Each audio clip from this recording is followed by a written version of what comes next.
we are going to be on week 2 of grief. All right. Again, I will point out, grief is not necessarily the happiest subject of all time.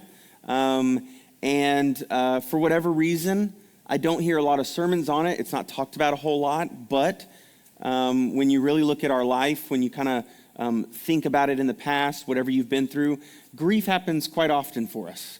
Remember, the basic definition of grief is, we have lost something, and this is how our body's reacting, right? And I mean, if we're all being truthful, we lose a lot of things throughout life.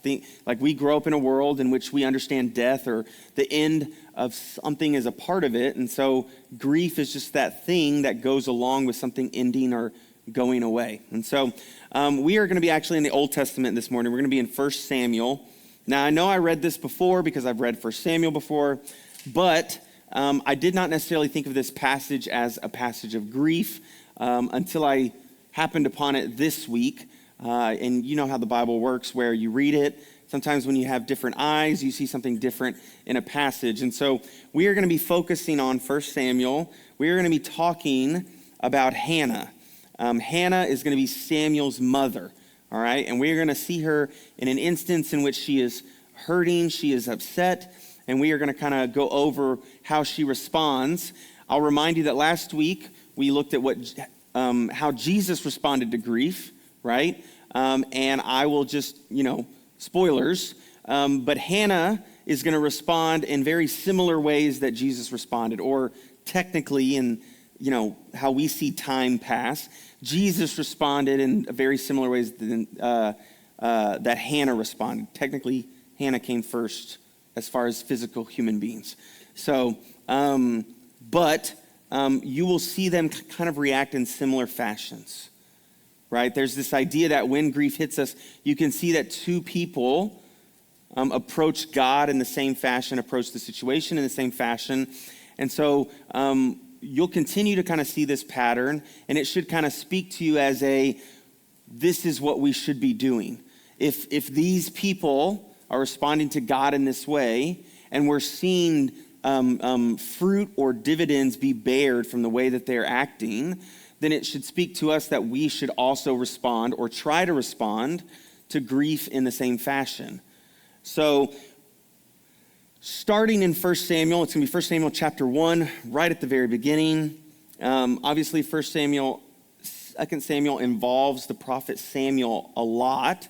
So this is the very beginning when he is born, okay? So we have 1 Samuel 1, we're going to go through 19. It says, there was a certain man, I don't know how to say any of these names, by the way. So there was a certain man from Ramathaim, a Zuphite from the hill country of Ephraim, whose name was Elkanah, son of Jerahim.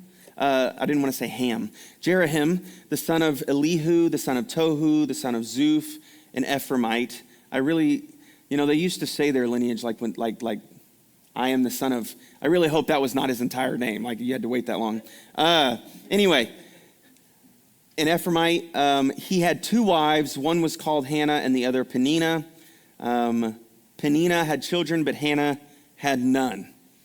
All right, so before we get into the rest of it, you can kind of already see the problem here. All right, this is the problem we're going to be dealing with. This is the problem that Hannah is dealing with. She's dealing with an issue in which she is married to a man. He has another wife. This other wife, Peninnah, can produce children. Hannah has not been able to produce children. All right, and so we talked about the fact, again, the definition of grief. It's when we lose something or when we think we are going to lose. We're preparing to lose something in our lives. And so this idea of losing or preparing to lose, this is what causes the emotion grief. This is what causes us to ache and hurt, because either we've lost something, we can't get it back, or we think we're going to miss out on something. In this situation, Hannah feels that she has lost out on being a mother, or she has lost out on bearing children. This is what she has lost out on. This is what she's grieving over. All right? It says in verse 3, it says, year after year, this man went up to his town to worship and sacrifice to the Lord Almighty at Shiloh. this is something that was true. I'm going to be able to say the word something this morning. It's going to happen. I'm going to get through it. This is something that the Jewish people did pretty often, or not pretty often. This was traditional for them to do, is that every year they would go to the temple to sacrifice, right? And they would do certain sacrifices for the entire year, or it was meant for the entire year for the sins that they had committed. Okay, so this is not something out of the ordinary. Most Jewish men and women would have gone every year to the temple. So this is what they're doing. The Lord Almighty at Shiloh, where Hophni and Phinehas, the two sons of Eli, were priests of the Lord. Eli is also a priest. It says, whenever the day came for Elkanah to sacrifice, he would give portions of the meat to his wife Peninnah and to all her sons and daughters. But to Hannah, he gave a double portion because he loved her. I'm sorry. Yeah, I found another because. Because he loved her and the Lord had closed her womb. Because the Lord had closed Hannah's womb, her rival kept provoking her in order to irritate her. This went on year after year. Whenever Hannah went up to the house of the Lord, her rival provoked her till she wept and would not eat. Her husband Elkanah would say to her, Hannah, why are you weeping? Why don't you eat? Why are you downhearted? Don't I mean more to you than 10 sons? All right. First and foremost, just based on the way this is written, the perspective that you get from Hannah's side, you kind of immediately just go, well, I don't like Peninnah and I like Hannah, right? Like, as people, we tend to root for the underdog. Immediately, you're kind of like, Peninnah is just kind of a horrible person, right? Like, why would she be teasing somebody about this? Why would she be picking on her about this? But in case you needed any help, I'm not saying that you do, but in case you needed any more evidence as to why polygamous marriages don't work, this is just another instance in the Old Testament in which somebody has multiple wives, and this causes strife and division and hatred and ugliness within the family. We just got done with Joseph, in which, why was Joseph hated? Because he was the favorite son. Why was he the favorite son? Because he was the oldest of the favorite wife, right? Like, again, we see this where it's causing division, strife. Understand, God meant for one woman, one man. Not everybody always listened. And so strife is born from that. And this is where we get Hannah's problem, where basically Hannah cannot have kids, but Peninnah is able to have kids. And so you have this kind of dynamic where Peninnah, in my guess, is taking stabs at Hannah. And my guess is she's taking stabs at Hannah because it seems that Elkanah loves Hannah more than he loves Peninnah. All right, we see that because he gives her a double portion. So he loves Hannah more than Peninnah, but Peninnah is the only one who's actually able to fulfill her duty as a wife, so to speak, right? Don't get me wrong, I don't mean in 2025, so I don't need any, emails or comments or anything necessarily. But in Hannah's time, like right now, not being able to have kids for a woman is a sensitive subject even now. Back then, it was even more the case because back then, part of Hannah's role as the wife in the family would be to have kids and to take care of them. That would be kind of part of her identity as a woman. And so to say that she's not able to do that would also be to kind of say that, well, there's people from the outside would look in and probably say, well, there's something wrong with her. Or there's something that is broken, or she sinned in a certain way, and this is why she can't do it. That she's kind of scarred, or she's got a mark on her kind of thing, right? And then, as a wife, since that's her job, that's her role in the family, not being able to have kids would almost kind of like undermine her position as a wife consistently. Like, if they were to go meet another family, and they were to see Elkanah and his wife Peninnah, and all of her children, and then see his other wife, Hannah, you can see how that would kind of undermine Hannah as a wife. It's like, well, yes, he's her wife, but she's not really fulfilling the role she's supposed to, right? So this is what's going on. This is why Peninnah is stabbing at it, is because Elkanah seems to love Hannah more, but Hannah has a flaw, and Peninnah feels like it's her right to kind of stab the knife in and kind of twist it on her, right? Like really provoke her and make her feel badly. And so this is what we see happens with Hannah, is that she feels badly to the point where she stops eating. She seems to get sad or upset or depressed, and her husband worries about her. And this happens year after year. This goes on. This continues to happen. Now, I know that as far as us relating to the story, that I'm going to go out on a limb here and just say that maybe most of us, if not all of us, have not dealt with, our spouse having an extra spouse and them being our rival, and we're not able to have kids. Like maybe we're not dealing with that exact situation. So I have kind of a parallel for you in our society, okay? This is kind of what it would feel like or what you would think about this person. The parallel in our society, I would say right now in 2025, is somebody that is 35 to 40 years old, that is single, has never been married, and has never really had a long-term relationship. That's this type of person, this single person, unfortunately in our society, when people see somebody who's 35 to 40 years old, who's never had a long-term relationship, these questions kind of start popping up in people's minds of, well, why? What's wrong with them? What's broken? Why has nobody wanted to be with them? Why have they not found anybody? That's kind of what starts to happen, right? And this single person is constantly reminded of what is their, so to speak, shortcoming, right? Anytime they go to family events, anytime they hang out with friends, anytime they go to parties, anytime they go to Thanksgiving or Christmas, they're constantly surrounded. Anytime they're at church, they're constantly surrounded by other people who have found somebody to spend their life with. And you have to imagine there's kind of that questioning of why have I not found somebody, right? So you have this person who we have it in our heads what an idea of a young person is supposed to do. They're supposed to go out and find a spouse and have a family. And so when we see somebody who's older that has not done that, it starts to feel like, well, what's going on with them? This would be kind of, now it's not as dire as Hannah's situation per se, but it's close. It gives that same feeling of, well, they're not really following the societal norm. What's going on, right? That would be that same feeling of inadequacy. That same feeling of, I really, really want this. This is something I want to do. This is something I want to be a part of, but I'm not able to. I'm not in control of that. And that loss or that being left out of that is what causes this grief and this frustration, right? It feels as though we've lost out on an important thing that we want in life. And so because we've lost out on it, we're missing out. And it causes that grief, that ache, that hurt, in which we wonder why God has not helped us do that. All right, so we know the problem. Verse 9, it says, once they were finished eating and drinking in Shiloh, Hannah stood up. It says, now Eli the priest was sitting on his chair by the doorpost of the Lord's house. In her deep anguish, Hannah prayed to the Lord, weeping bitterly.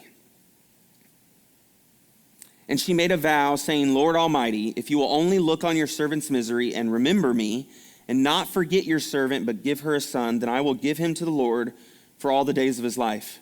And no razor will ever be used on his head. As she kept on praying to the Lord, Eli observed her mouth. So Eli's kind of watching as she's praying. Hannah was praying in her heart, and her lips were moving, but her voice was not heard. Eli thought she was drunk and said to her, how long are you going to stay drunk? Put away your wine. Not so, my lord, Hannah replied. I am a woman who is deeply troubled. I have not been drinking wine or beer. I was pouring out my soul to the Lord.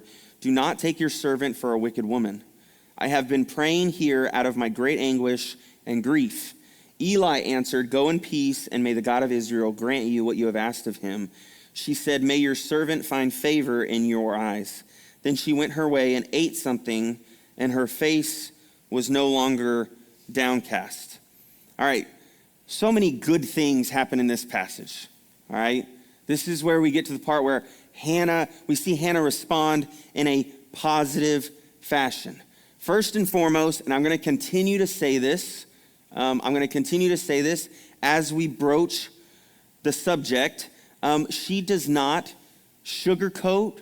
She does not kind of fancy up or make her prayers special in the way that she says them.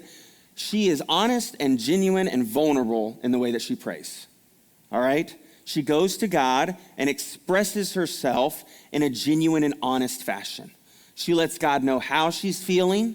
She spills it out to him. It says that she was in deep anguish and she wept bitterly. Right? She's not hiding anything. She's not keeping it to herself. She's not prettying up her words to make God feel. She is letting him know exactly how she feels.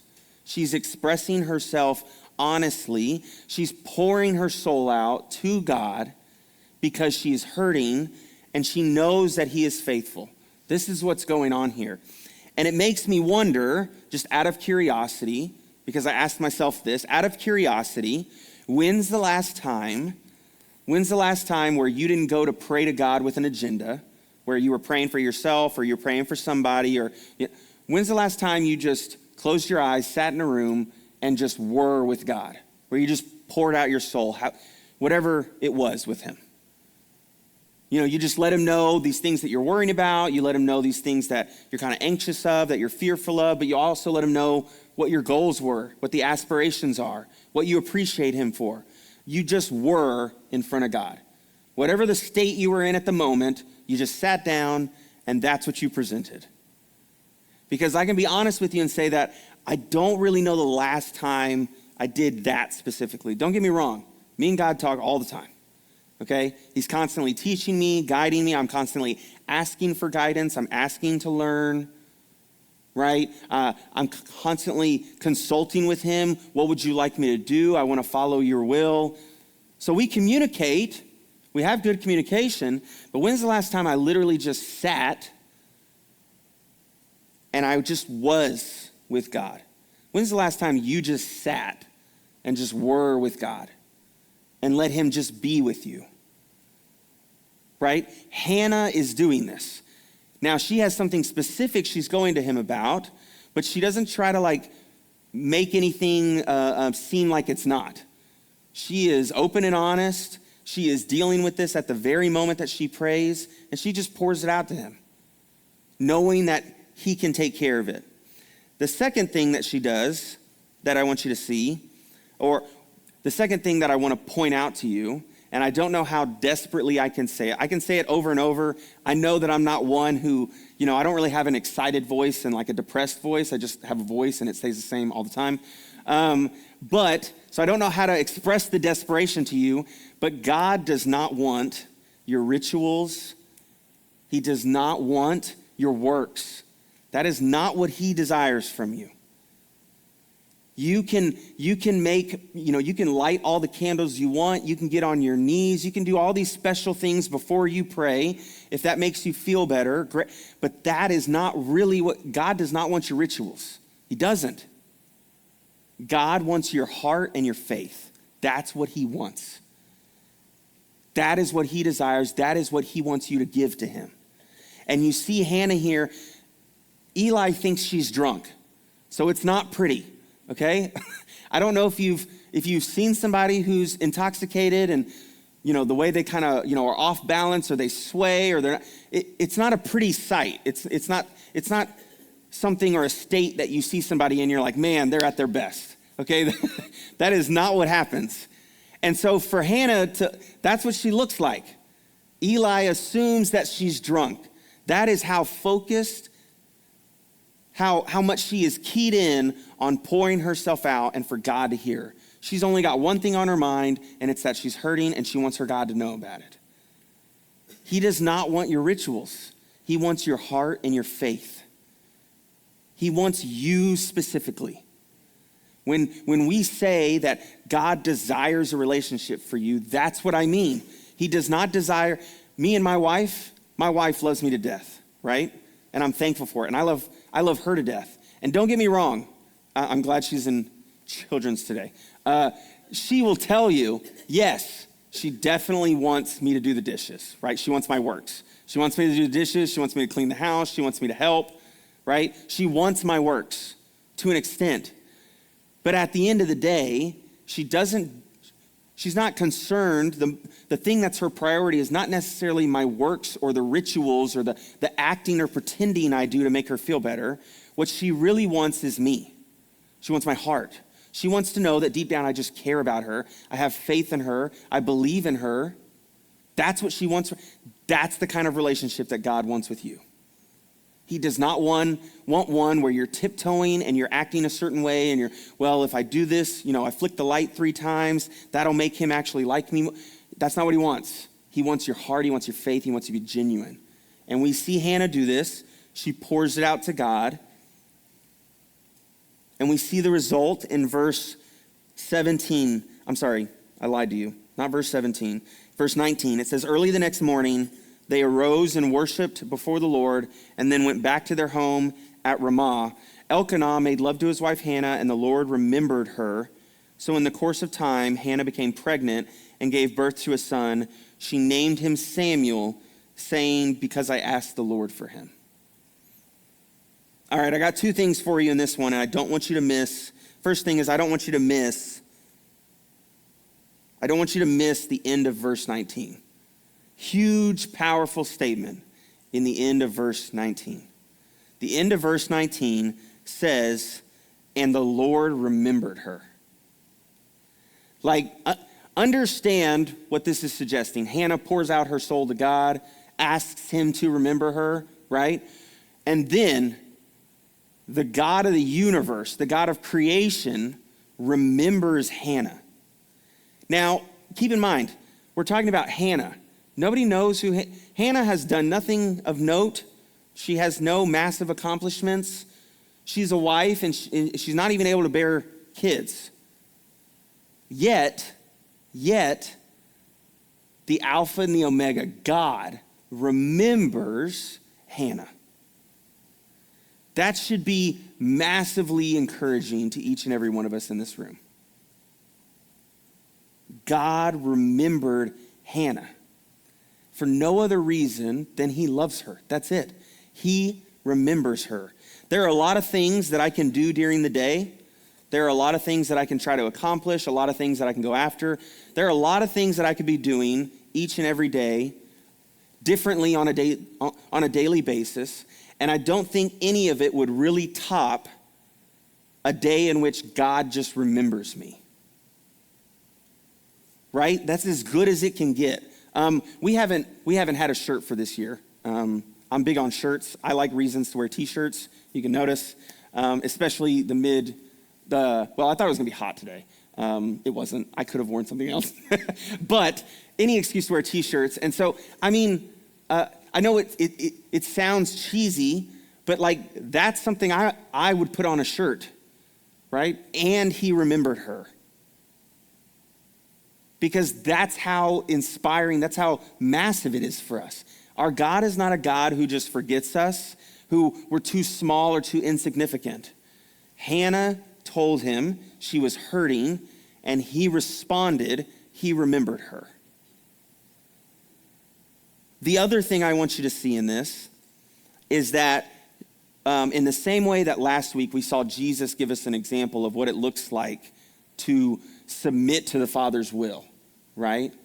Because I want to be clear, I even talked about this with Charity a little bit. I didn't articulate exactly the way I would have liked to, but let's be clear last week. Jesus was not submitting to God's will over his own. Jesus' will is the same as God's.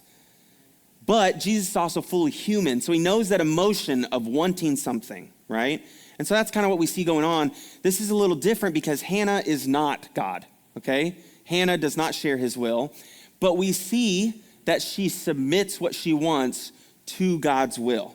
And I know that when you read it and you hear her ask for a son, it kind of sounds like a bargain, right? Because what she says is, she says, if you will only look on your servant's misery and remember me and not forget your servant, but give her a son, then I will give him to the Lord for all the days of his life.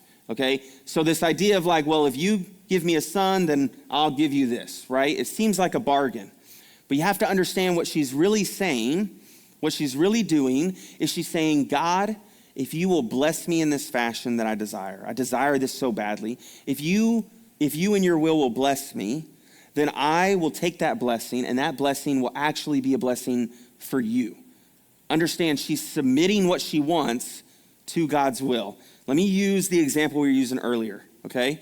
Let's say, again, we have a single person from the age of 35 to 40. They would really like a spouse. It's something that they desire. They want somebody to spend their life with, right? God has not given that to them yet. Well, you kind of have to ask, well, why? In the New Testament, Paul's pretty clear. He says it'd be better if you just stayed single so that you could focus completely on God. So why do you need a spouse? Isn't it better for you to stay single? Like, isn't that the way that we should think about that? But that's not always what we feel as humans. A lot of us desperately want somebody to spend our life with. And so we can understand that. Well, why? Why do you want somebody to spend your life with, right? Is it because they want to finally fit in? Like by getting a wife, they'll kind of finally fit in with their family. It would make them feel better. Maybe it'll help their self-esteem. They want a wife because, they want to be like everybody else. They want their family and their parents to stop hassling about starting a family. Like, what's the purpose that they want somebody to, or they want to be in a relationship with a person? Because all of the reasons I just mentioned are not good reasons to marry somebody or even be in a relationship with them. That's not why, so that you can somehow feel better about yourself. That's not the point. But understand the mindset change here. If instead this single person went to God and said, God, I really would like somebody to spend my life with. I want somebody that I can love and they can love me back. I would like to start a family. And if it's in your will to help me find that person, my goal, my promise is that I would make sure that not only is this marriage centered around you, it's not about me and her, but it's about you first and foremost, but also we would do everything in our power and anything possible to glorify you through our marriage. See how that works? See how the mentality shifts? It's no longer just about I want, and I want it because it's going to make me feel better. It's going to make me a better person. It's going to fix what's going on with me. Now, you're asking for something from God, but at the same time, you're submitting what you want back to him. Saying, if I were to have that, know that I don't want it so that it's all about me, but I want it so I can glorify you.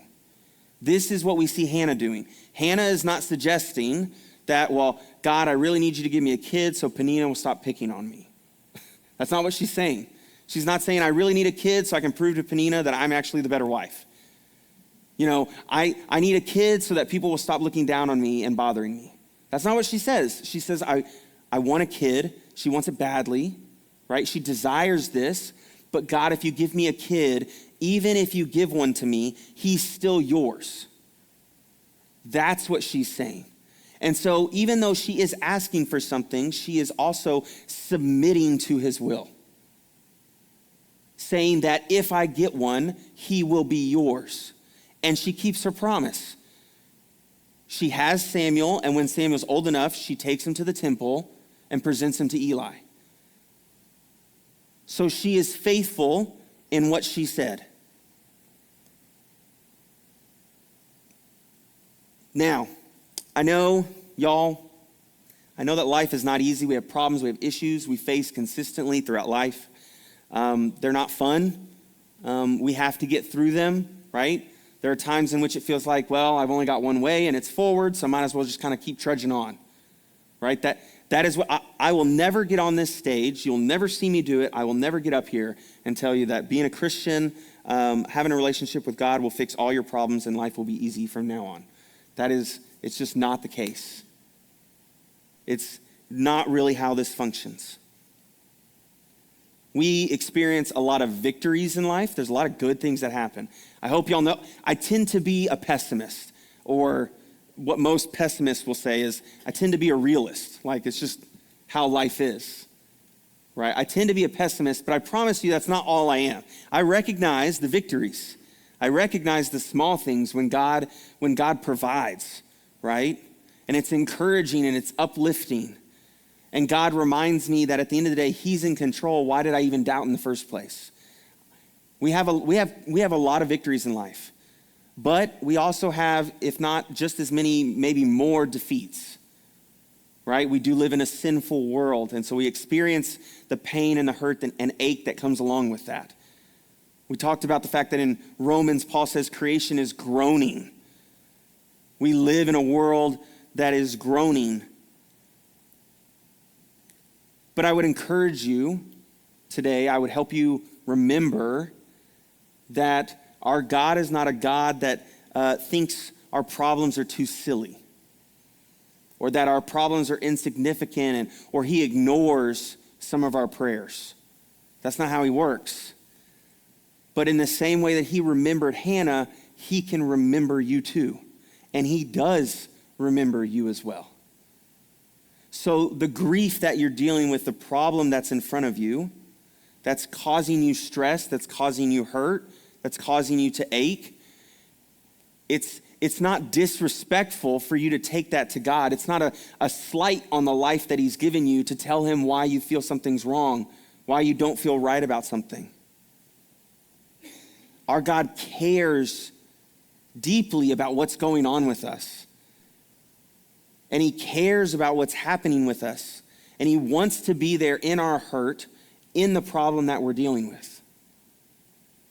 For those listening, if there are any, for those listening that don't have a relationship with God, that don't know him, when we talk about the fact, when I talk about the fact up here that God wants a relationship with you, this is what I mean. I don't mean a relationship in which he's like the king on the throne and we're like some lowly slave and we don't really ever get to be in his presence or talk to him. I don't mean a relationship in which we're kind of tiptoeing and making sure we do all the right things, otherwise he's going to get mad at us.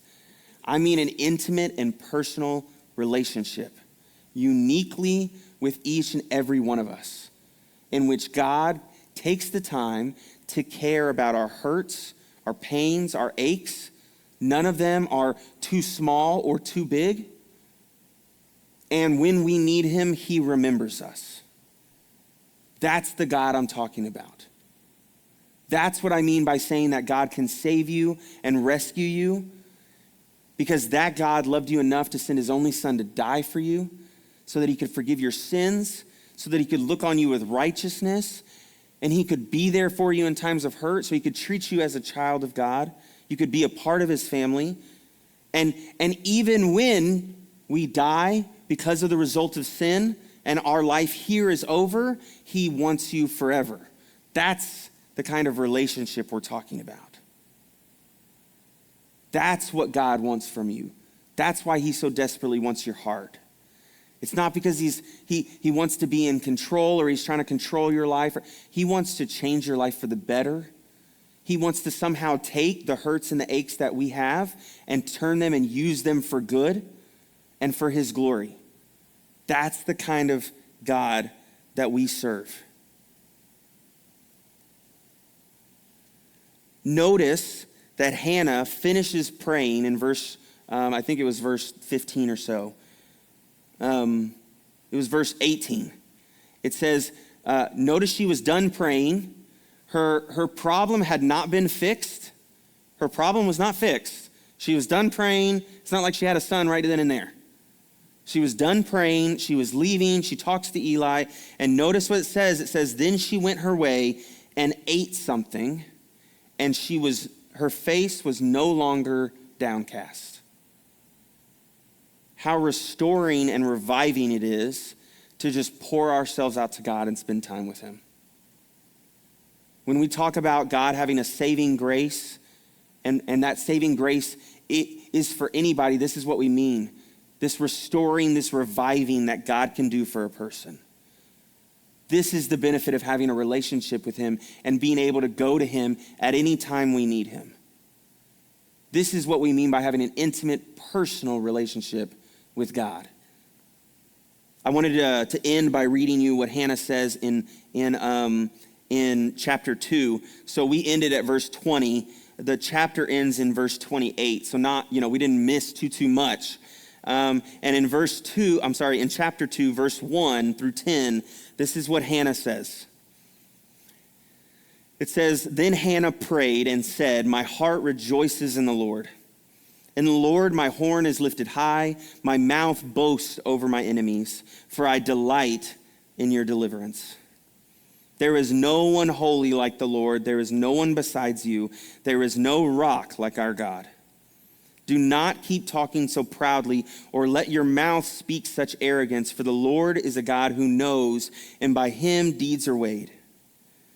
The bows of the warriors are broken, but those who stumbled are armed with strength. Those who were full hire themselves out for food, but those who were hungry are hungry no more. She who is barren has borne 7 children, but she who has had many sons pines away. The Lord brings death and makes alive. He brings down to the grave and raises up. The Lord sends poverty and wealth. He humbles and he exalts. He raises the poor from the dust and lifts the needy from the ash heap. He seats them with princes and has them inherit a throne of honor. For the foundations of the earth are the Lord's. On them he has set the world. He will guard the feet of his faithful servants, but the wicked will be silenced in the place of darkness. It is not by strength that one prevails. Those who oppose the Lord will be broken. The Most High will thunder from heaven. The Lord will judge the ends of the earth. He will give strength to his king and exalt the horn of his anointed. Let me pray for us.